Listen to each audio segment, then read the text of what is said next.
আসসালামু আলাইকুম। শুনছেন সংবাদ শিরোনাম। সরাইলে আহত ব্যক্তির মৃত্যুর গুজব ছড়িয়ে প্রতিপক্ষের বসতবাড়ি ও দোকানে লুটপাট, অগ্নিসংযোগ। এখন শুনবেন বিস্তারিত। ব্রাহ্মণবাড়িয়ার সরাইলে 2 দিনের সংঘর্ষের পর আহত এক ব্যক্তির মৃত্যুর গুজব ছড়িয়ে প্রতিপক্ষের বসতবাড়ি ও দোকানপাটে ভাঙচুর, লুটপাট ও অগ্নিসংযোগের ঘটনা ঘটেছে। বুধবার বিকেলে উপজেলার নোয়াগাঁও ইউনিয়নের তেরকান্দা গ্রামে এই ঘটনা ঘটে।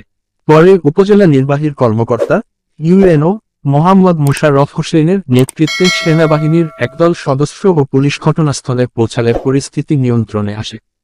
পুলিশ ও গ্রামবাসী সূত্রে জানা গেছে, তেরকান্দা গ্রামের আমির আলীর বংশের এবং চাঁদের বংশের লোকজনের মধ্যে কয়েক মাস ধরে বিরোধ চলে আসছে। এর মধ্যে 1 সপ্তাহ আগে চাঁদের বংশের এক তরুণের সিএনজি চালিত একটি অটোরিকশা চুরি হয়। এর জন্য তারা আমির আলী বংশের লোকজনকে দায়ী করেন। এর জের ধরে গত সোমবার সন্ধ্যার পর এবং মঙ্গলবার ভোরে উভয়ের পক্ষের লোকজন দা, বল্লম, লাঠিসোঁটা ও ইটপাটকেল নিয়ে সংঘর্ষে জড়িয়ে পড়েন। সংঘর্ষে ইউএনও থানার ভারপ্রাপ্ত কর্মকর্তা, ওসি, 3 পুলিশ কর্মকর্তা সহ উভয়ের পক্ষের অর্ধশতাধিক নারী পুরুষ আহত হন। এ ঘটনায় পুলিশ 2 পক্ষের 4 জনকে গ্রেপ্তার করেছে। সোম ও মঙ্গলবার সংঘর্ষ চলাকালে চাঁদের বংশের অন্তত 10টি বসতবাড়ি এবং 2টি দোকানে ভাঙচুর, লুটপাট ও অগ্নিসংযোগ করেন প্রতিপক্ষের লোকজন।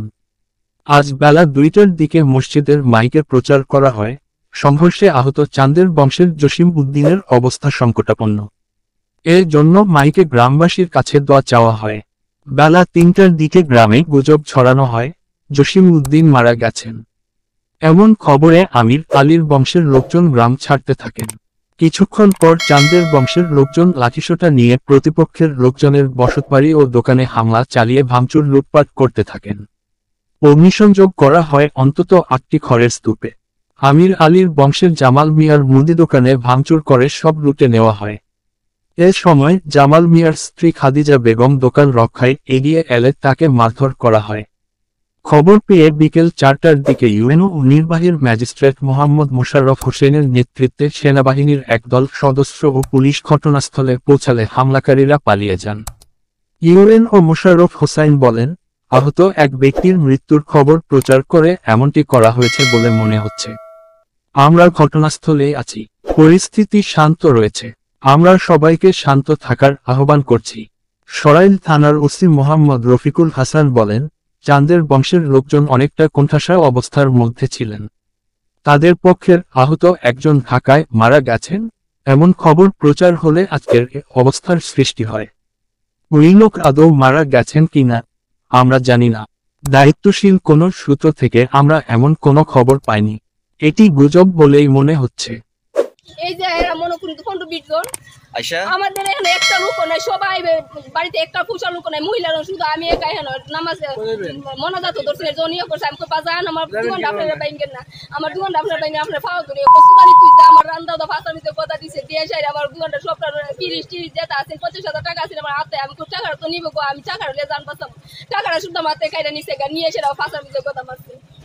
আপনি ইতিমধ্যে জেনেছেন এই তেরকান্দা গ্রামে গত 3 দিন ধরে পূর্বে 4 মাস আগের একটা ঘটনাকে কেন্দ্র করে এবং নতুন করে এই ঘটনাকে একটা সিএনজি চুরি ঘটনাকে নিয়ে তাদের মধ্যে উত্তেজনা বিরাজ করছে এবং এটা নিয়ে একটা দাঙ্গায় রূপান্তর করছে। আমরা উপজেলা প্রশাসন এবং আমাদের থানা পুলিশ খুব কুইক এটা রেসপন্স করে আমরা এটাকে গত পরশুদিন আমরা এটা নিবারণ করেছি তাৎক্ষণিক। এর মধ্যে আমরা 4 জনকে অ্যারেস্ট করে আমরা নিয়ে গেছি, আইনের হাতে সুপর্দ আছে। এই ঘটনাকে কেন্দ্র করে গতকাল সকালে ভোরে 5টার দিকে ফজরের পরে আবার তারা 2 পক্ষ মারমুখী ভূমিকায় অবতীর্ণ হয়েছে এবং ব্যাপকভাবে তারা দাঙ্গায় রূপান্তরিত হয়েছে। খবর পেয়ে আমরা আমাদের পুলিশ দিয়ে যখন সংকলন করতে পারি না, জেলা পুলিশ থেকে অতিরিক্ত পুলিশ এনে আমরা এটা নিবারণ করতে সক্ষম হচ্ছি। কোনো ধরনের ক্যাজুয়ালিটি ছাড়াই আমরা তখন এটা তাৎক্ষণিক নিবারণ করেছি।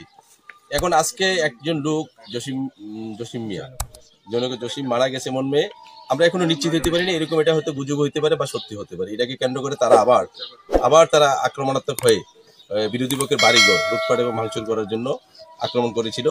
আমরা তাৎক্ষণিক আমাদের পুলিশ টিম এখানে অবস্থান ছিল, তাৎক্ষণিক এটাকে আমরা রেসপন্স করেছি এবং এটাকে প্রতিহত করেছি।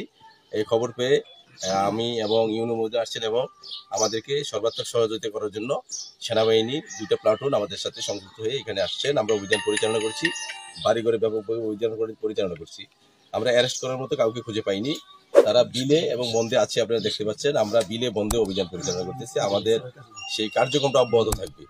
আমরা এখন অ্যারেস্টের কার্যক্রম, যারা এই ঘটনার সাথে জড়িত, অ্যারেস্টের কার্যক্রম অব্যাহত থাকবে। এখন পর্যন্ত কোনো পক্ষ থেকে আমরা কোনো অভিযোগ বা এজাহার পাইনি। এজাহার এবং অভিযোগ প্রার্থী সাপেক্ষে আমরা আইনগত ব্যবস্থা গ্রহণ করি। সরাইল উপজেলার নোয়াগাঁও ইউনিয়নের এই তেরোকান্দা গ্রামে আজকে 3 দিন ধরে একটা দাঙ্গা চলমান দুই পক্ষের মধ্যে। তো প্রথম দিন আমরা নির্দিষ্ট করি, দ্বিতীয় দিনও গতকাল আমরা নির্দিষ্ট করি, এবং আজকে জনক জসিম নামে একজন ব্যক্তির মৃত্যুকে কেন্দ্র করে আবার পুনরায় এলাকায় উত্তেজনা ছড়ায় পড়ে, এবং সেই উত্তেজনার পরিপ্রেক্ষিতে আমরা এখানে দ্রুত মুভ করি এবং আমাদের সরাইল থানা পুলিশ সহ আমাদের জেলা থেকে সেনাবাহিনী আসে, এবং ওনাদেরকে নিয়ে আমরা এখানে জনগণের জানমাল রক্ষার ক্ষেত্রে আমরা এই এলাকায় টহল পরিচালনা করি। আমরা এখানে কাউকে অ্যারেস্ট করতে পারিনি, আমরা সাধারণ মানুষদেরকে অভয় দিচ্ছি এবং জানমালের জন্য কোনো ক্ষতি না হয় সেটা আমরা নিশ্চিত করতেছি, এবং আমাদের এই টহল চলমান থাকবে এবং পরবর্তী আইনি কার্যক্রম অভিযোগের পরিপ্রেক্ষিতে আমাদের সরাইল থানা গ্রহণ করবে। ব্রাহ্মণবাড়িয়া 24.news